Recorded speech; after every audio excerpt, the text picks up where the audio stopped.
Kelly does whatever I tell her to, because I raised her that way. It was early evening in a hotel room. The sound leaking from my smartphone speaker was my biological mother Susan's shrill laughter. At that very moment, I was in the middle of a high-stakes business trip for a major American IT company, serving as a senior project manager with the company's future on the line. Yet, despite being separated by the Atlantic Ocean, my consciousness had flown thousands of miles away to my sanctuary, a quiet residential neighborhood in California. On the smartphone in my hand, a crystal clear 4K live feed was playing. It showed the living room of the brand new house I had finally managed to buy after more than a decade of backbreaking work.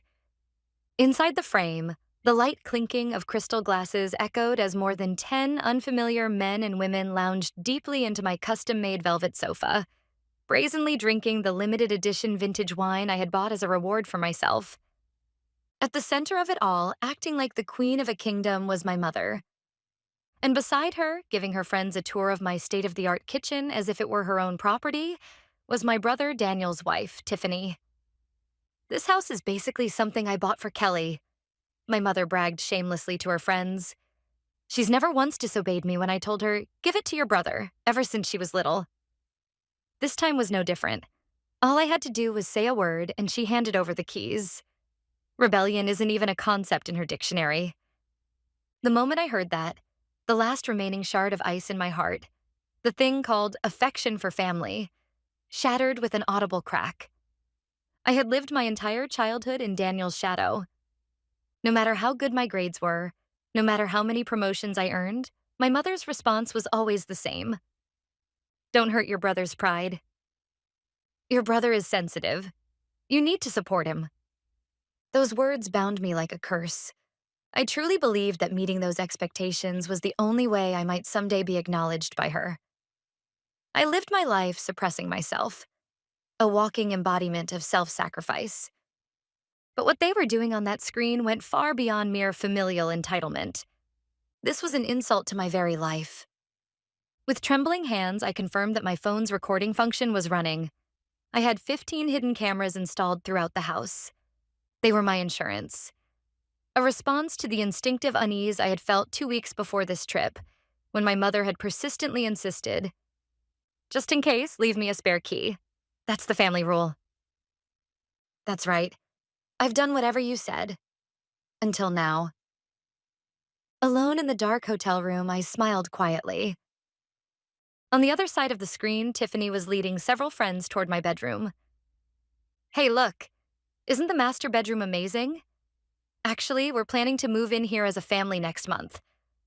Kelly's single after all. She doesn't need such a big house. Her mother is going to talk her into it."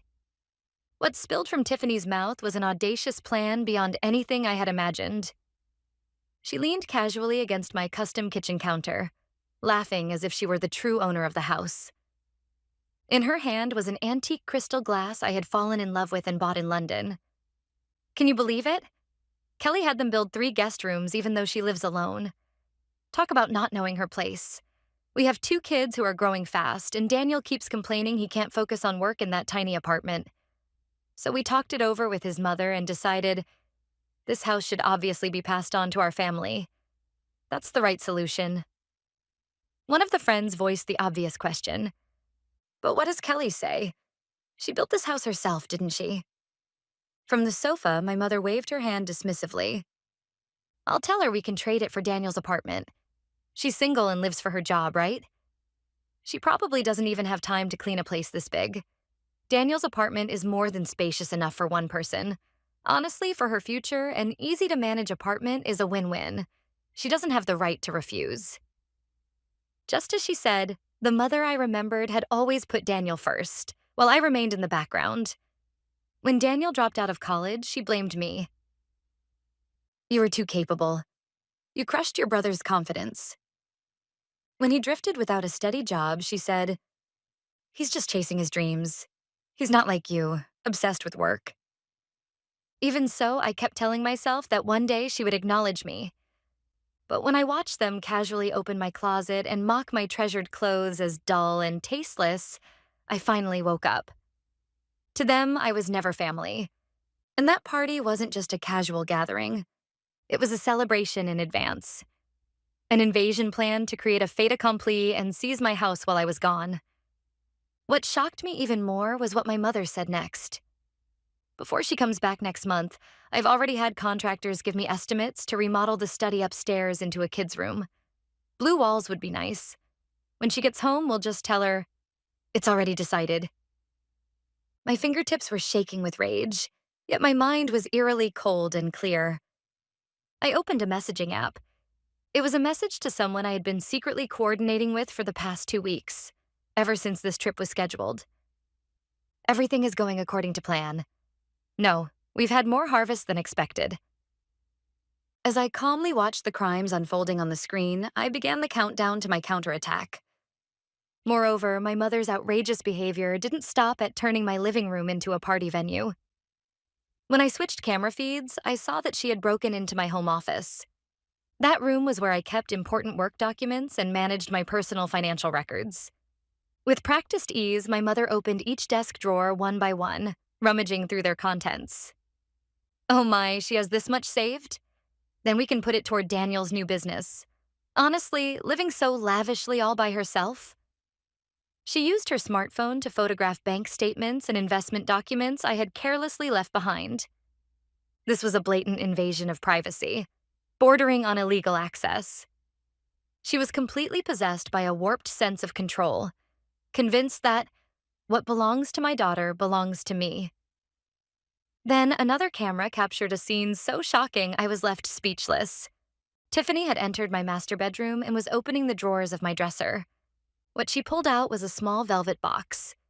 Inside was a large diamond necklace, left to me years ago by my late grandmother, who had said, "Find your happiness through your own strength." Its appraised value was around $20,000, but to me it was priceless. Far more than money. It was the only tangible keepsake from the one person in this world who had loved me unconditionally. Tiffany held the necklace up to her neck and gazed at herself in the mirror, smiling dreamily. This is beautiful. Someone like Kelly, a work-obsessed career woman, doesn't suit something that shines like this. This is something I should wear, as the woman worthy of this house. Without the slightest hesitation, she tossed the necklace deep into her designer handbag. She was caught in the act of theft. At that moment, the word family vanished completely from my heart. The instant I discovered the footage in my hotel room, I sprang into action. I packed my bags, checked out, and headed straight for the airport. I caught the last flight, arranged a lawyer and a private investigator midair, and just 12 hours after the discovery, 1 full week earlier than the return date I had told my family, I arrived back at my home in California. In the taxi on the way from the airport, I checked my phone again. The party had grown even more out of control. Wine was being spilled over my highest-end bedding as my mother and the others laughed hysterically. They still hadn't realized it. They were standing on the edge of the biggest cliff of their lives. That the daughter they thought was completely obedient had transformed into a beast showing her fangs. On the flight, I spent the coldest, most calculating hours of my life. I saved every single recording of the looting unfolding on my screen while remotely configuring my home security system to prepare a silent police alert. I wasn't betraying my family. I was simply exterminating pests that were devouring my life. As I repeated that to myself, the guilt that had chained me for years, the need to be a good daughter, vanished as if it had never existed. I returned to California one day earlier than the date I had told my family. I got out of the taxi at the corner of my street and walked alone through the quiet, night-shrouded neighborhood. Only my house was blazing with gaudy lights like Christmas decorations, blasting wildly out-of-place dance music. I stopped in front of the door and took a deep breath. Then, quietly, I opened it. No one noticed the soft click of the smart lock disengaging. From the living room came loud music and familiar, vulgar laughter.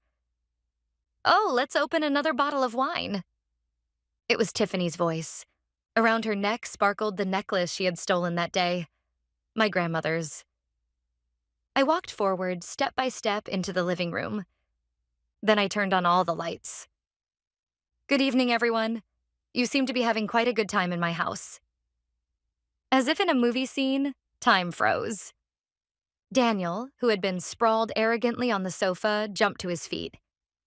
My mother, holding a wine glass, stared at me wide-eyed, as though she had seen a ghost.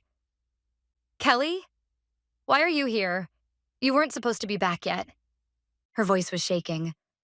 My work wrapped up earlier than expected. But more importantly, Mom, who are these people? And what are they doing in my house without my permission? I made sure my voice remained calm and icy. Tiffany hurriedly cut in. Oh, Kelly, welcome back. Didn't your mom tell you? We were asked to look after the house while you were away. This party was just an early celebration for your promotion. Look after the house? A celebration? I let out a short, derisive laugh. Tiffany, where did you get the necklace you're wearing? That's my grandmother's keepsake, locked away in the back of my dresser. I watched the color drain from her face. She instinctively clutched her neck. Well, your mother lent it to me? Right, Mother? My mother raised her voice desperately, trying to maintain appearances. That's right. We're family. What's wrong with lending things to each other once in a while? Kelly, how could you say something like that in front of our guests? Hurry up, greet everyone properly, and bring more champagne.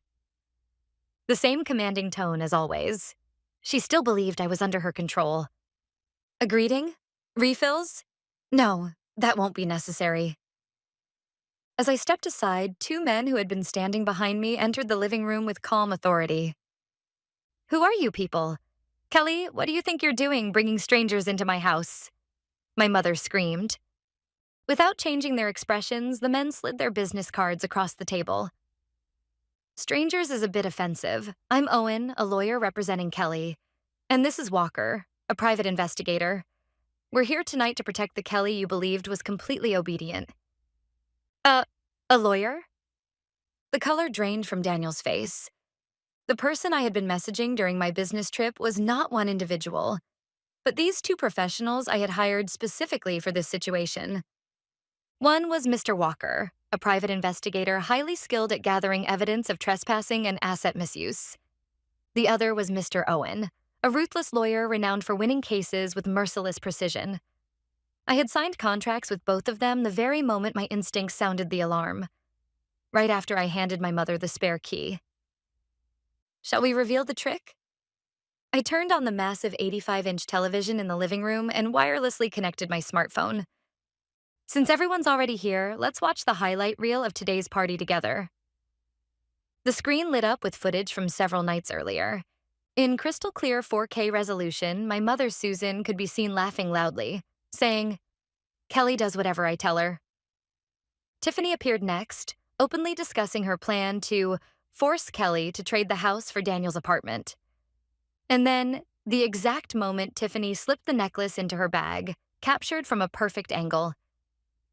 The guests began to murmur. Wait, is this real? Trading someone's house without permission? Are they insane? So that necklace was stolen? My mother and Tiffany stood frozen, unable to utter a word, but my offensive wasn't over yet. This footage is being live-streamed on social media as we speak. I turned my phone toward them. Yes, I had pressed the live stream button just before entering the house. Among my followers were colleagues from my company, industry contacts, and, quite intentionally, several of Daniel's coworkers. The title read, Surprise Return Home, What's Really Happening in My House. We currently have over 3,000 viewers. Daniel, it looks like your department manager is watching. He just commented, I can't believe an employee I thought was hardworking is trying to take over his sister's home. Daniel's face contorted. Stop it, Kelly. Turn it off. Delete it now, he screamed, lunging toward me. But Mr. Walker subdued him instantly, gripping him with arms like steel. It's useless, Daniel. And it's not just the video that's been recorded. He tossed several documents at Daniel's feet. What the hell is this? Your so-called success as an IT consultant. The massive investment deals you bragged about. All fabrications created to justify stealing your sister's house. Our investigation shows your company hasn't secured a single legitimate contract in its first year. Worse, you've been delinquent on your apartment's maintenance fees for 6 months. In other words, you weren't moving into this house as a successful man. You were trying to crawl into your sister's home because your life had collapsed. Daniel's knees began to shake. That's not true. I'm going to succeed. With this house, I'll look credible. Then I can land big contracts. So you plan to throw your sister out for that? I asked coldly. I mean, we're family. It's just a little help. A little? What you tried to do was strip your sister of her entire life and literally leave her homeless, behind her back. And you still want to call that family helping family? Daniel lost all strength, collapsing to the floor, his mouth opening and closing like a fish, unable to speak. Kelly, have you lost your mind? How could you expose your family like this? After everything I did to raise you? Have you forgotten that? My mother pointed at me with trembling fingers. Her eyes weren't filled with anger, but with terror. The terror of watching the control she had built over decades crumble before her. A debt of gratitude? I stepped closer, looming over her as she sank to the floor. Oh, I remember it perfectly. How you always put my brother first. How you used my tuition money to pay off his debts. And how you just told me to hand over this house, the one I nearly worked myself to death to earn, to his family. I remember every word, every single one. My mother turned her face away, but I didn't let her escape. Mom, you knew Daniel was behind on his apartment maintenance fees, didn't you? You didn't hesitate for even a second to sacrifice your daughter to save your son. Isn't that right? I looked at my mother with open contempt. Up until today, I was still hoping, somewhere deep down, for even a trace of love from you as my mother. But what you threw away in the trash in my study wasn't just the renovation estimates. It was the very last shred of mercy you had left for me. With a cold smile, I tapped my smartphone. Look, the viewer count has passed 5,000. The comment section is exploding. This mother is the textbook definition of toxic. Using your daughter's house to pay off your son's debts is scarier than modern horror movies. No, that's a lie. It has to be a lie. My mother collapsed weakly to the floor. So what if it is? That was when Tiffany spoke up. There was no trace of panic in her eyes, only a murky, defiant gleam as if she had decided to double down. Daniel's failures are all your fault. You built this ridiculous mansion all by yourself and flaunted it. That's why Daniel lost his confidence and couldn't focus on his work. You crushed your brother's pride. So handing over this house as an apology is the bare minimum of decency a family owes. I couldn't believe what I was hearing. We've been trapped in that tiny apartment living miserably while you get everything to yourself. We even prepared a return gift for you. The honor of being remembered as the woman who gave up her house to save her family. She had known about her husband's lies from the very beginning. Instead of stopping him, she chose to sustain their luxurious lifestyle by draining her sister-in-law's assets. To her, I was nothing more than a convenient wallet. Mr. Owen stepped forward and pulled several documents from his briefcase. Tiffany, according to the appraisal certificate, the necklace you placed in your bag is a top-grade diamond, valued at approximately $20,000. Concealing it without the owner's consent with the intent to claim ownership constitutes theft under criminal law. Additionally, unlawfully using the house key, inviting multiple individuals inside, and hosting a party qualifies as trespassing and property damage. A criminal case? This time, Tiffany's face froze completely. The crystal glass she had been holding, one of my favorites, slipped from her fingers and shattered across the velvet sofa, splashing wine everywhere. Oh, that glass was custom-made too. $500 per piece. Please add it to the compensation list, Mr. Owen, I stated calmly. Then I slammed another stack of papers onto the table. They were dozens of copies, each showing traces of someone practicing my signature. This is a draft of a property ownership transfer agreement that was being prepared behind my back. Tiffany, the hidden camera in my bedroom clearly recorded you practicing my signature for a so-called gift transfer. This isn't family entitlement. It's premeditated document forgery and attempted fraud. Yes, that's right. Your signature is easy. You've always written yes to anything your mother told you. I figured once the paperwork was ready, we could just talk you into it afterward. You were never going to resist us anyway. Right, Mother? That's what you said too. My mother hung her head in silence, but she didn't deny it. Tiffany, my mother, and Daniel. The three of them had conspired to dismantle my life and divide it up while I was away. That brutal truth was fully exposed. At that moment, red and blue lights began flashing through the windows. The police vehicles Owen had arranged in advance had arrived. Well then, the party is over. Everyone this way to the exit. Oh, and for the guests as well, we'll need to see your IDs. You'll be questioned as accomplices in unlawful entry. The partygoers rushed toward the door in panic, but officers were already blocking the entrance. Wait, we were just invited.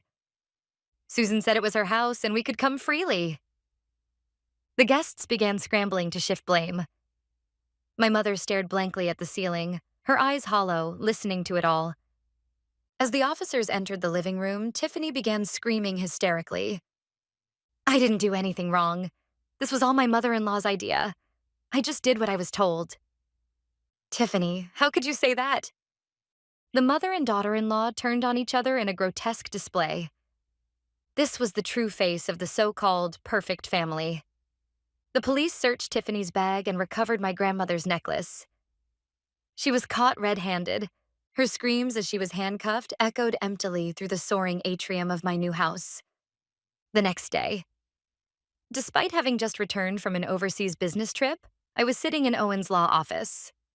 Across from me sat Daniel, utterly exhausted, and my mother, temporarily released on bail. Tiffany was still in custody. Kelly, isn't this enough now? Tiffany is deeply remorseful, and we know we were wrong too. Please withdraw the charges. We're family, aren't we? This is so humiliating. I can't even walk outside knowing people are watching. Even then, my mother was worried about appearances.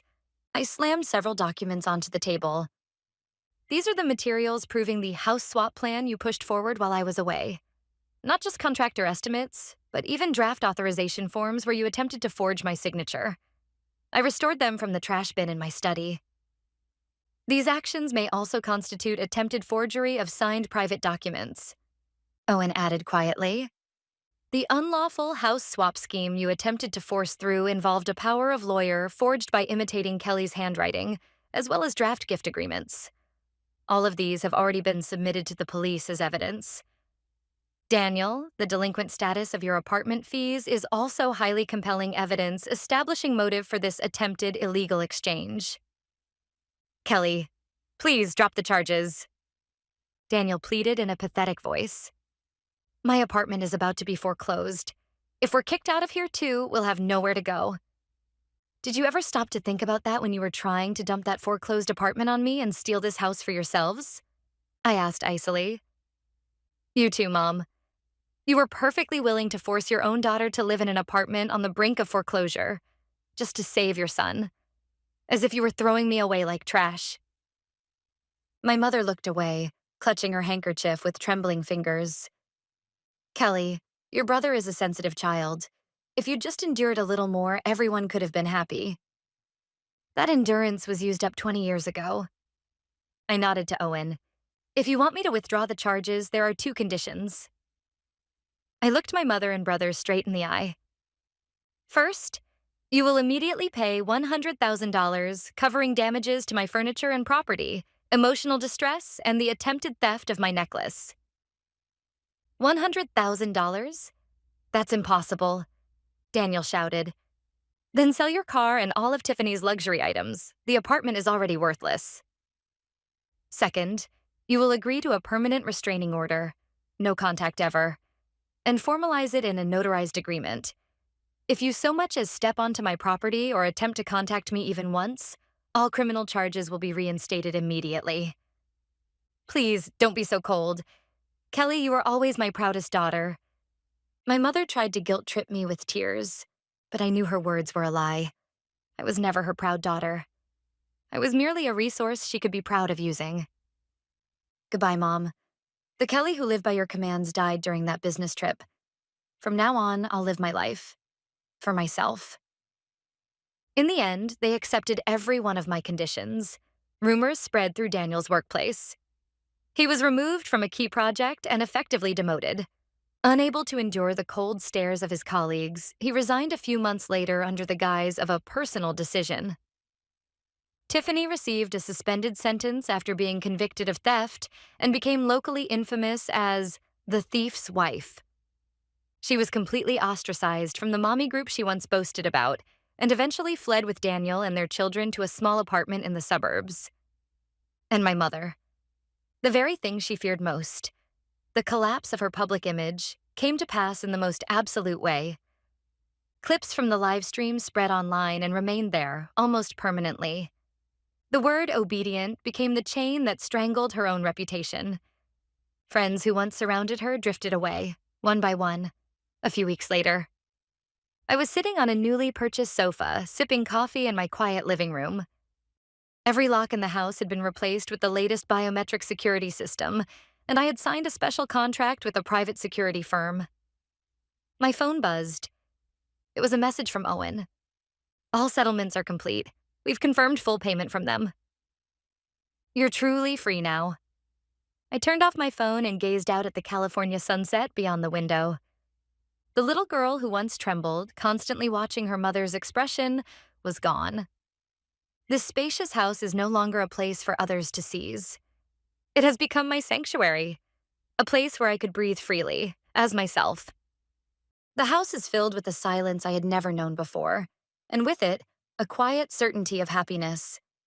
My newly built house becomes a true home, quiet, peaceful, and free of intruders.